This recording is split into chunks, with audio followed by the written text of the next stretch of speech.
Many people immediately think about labor policies as the key to job creation.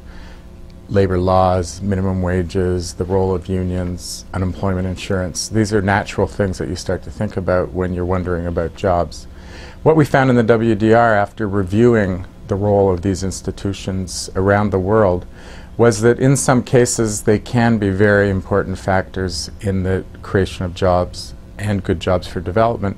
But surprisingly, we found that in many, many countries their impact was actually relatively modest.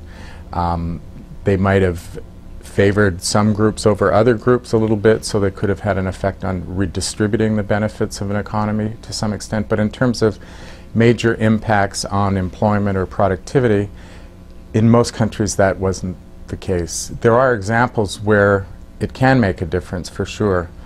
So we don't mean to say that they're not important at all. The costs of getting it wrong can be quite high.